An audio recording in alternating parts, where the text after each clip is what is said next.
Hello friends, welcome to my channel. আশা করছি সকলে ভালো এবং সুস্থ আছেন। আজকে আমরা কথা বলবো OnePlus n30 5G। এর মোস্ট হাইলাইট ফিচার হচ্ছে 108 মেগাপিক্সেলের দুর্দান্ত ক্যামেরা। এই ফোনের স্পেসিফিকেশন, প্রাইস, ভালো মন্দ সকল দিক। তো চলুন আর বেশি কথা বলে শুরু করে নিই আজকে ভিডিও। এর লঞ্চ ডেট হচ্ছে 6 জুন 2023। প্রথমে আমরা দেখে নেব ডিজাইন। এর রিয়ার প্যানেল এমনভাবে ডিজাইন করা হয়েছে যা দেখে মনে হবে এটা গ্লাস, কিন্তু এটা অ্যাকচুয়ালি প্লাস্টিক বডি। এর থিকনেস পেয়ে যাবেন আপনি 8.3 mm। ফোনটি ওজন হিসাবে থাকছে 195 গ্রাম, যেটা হালকা এবং স্লিম একটি ফোন। এর ঠিক নিচে রয়েছে speaker, USB type C port, mic এবং 3.5 mm জ্যাক। ডিভাইসটির ডান দিকে রয়েছে পাওয়ার বাটন, বাম দিকে রয়েছে ভলিউম বাটন এবং সিম কার্ড ট্রে, যেখানে আপনি দুটি সিম কার্ড নয় এসডি কার্ড ব্যবহার করতে পারবেন। আর উপরের দিকে পাবেন নয়েজ ক্যান্সেলেশন মাইক। তো চলুন এবার ডিসপ্লে নিয়ে কথা বলি। এখানে পাঞ্চুয়াল মিডল কাটিং ডিসপ্লে ব্যবহার করা হয়েছে। এই ফোনে রয়েছে 6.72 inch FHD plus IPS LCD display. আর টাচ স্ক্রিন হিসেবে রয়েছে 120 হার্টের ফাস্ট রিফ্রেশেস। আর যেখানে টাচ স্যাম্পলিং হিসেবে রয়েছে 240। যদি এর ব্রাইটনেস নিয়ে কথা বলে 680 পিক ব্রাইটনেস দেওয়া আছে। ব্রাইটনেস নিয়ে ইনডোর এবং আউটডোর আপনার কোনো রকম সমস্যা হবে না। ডিসপ্লে কালার যথেষ্ট ব্রাইট, তবে এই মোবাইলটিতে অ্যামোলেড ডিসপ্লে থাকলে আরো বেটার হতো।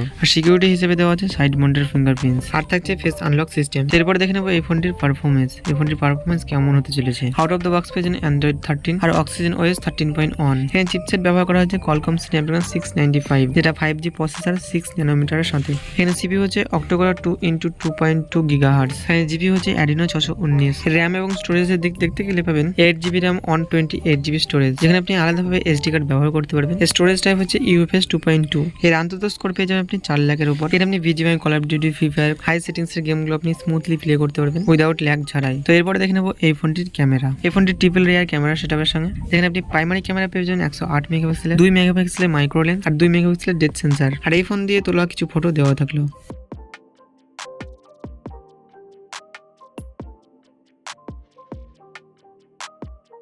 এখানে আপনি ব্যাক ক্যামেরা দিয়ে ভিডিও শুট করতে পারেন 1080p 30 fps। আর ফ্রন্টে 16 মেগাপিক্সেলের সিঙ্গেল ক্যামেরা ব্যবহার করা হয়েছে। ফ্রন্ট ক্যামেরা দিয়ে আপনি ভিডিও শুট করতে পারেন 1080p 30 fps। তো এরপরে দেখে নেবো এর ব্যাটারি। তো এই ফোনটিকে পাওয়ার দেওয়ার জন্য থাকছে লিথিয়াম পলিমার্কের 5000 mAh এর ব্যাটারি। আর এই ব্যাটারিটিকে দ্রুত চার্জ করার জন্য থাকছে 50 ওয়াটের ফাস্ট চার্জার। 30 মিনিটে আপনি 70% চার্জ করে নিতে পারবেন। এখানে সেন্সর হিসেবে সব রকম সেন্সর দেওয়া আছে। প্রথমে বলেছিলাম সিকিউরিটি হিসেবে সাইড মাউন্টেড ফিঙ্গারপ্রিন্টস দেওয়া আছে। এখানে নেটওয়ার্ক কানেকশন হিসেবে পেয়ে যাবেন 2G 3G 4G and 5G। এখানে কানেকশন হিসেবে পেয়ে যাবেন ওয়াইফাই, ব্লুটুথ, জিপিএস, NFC।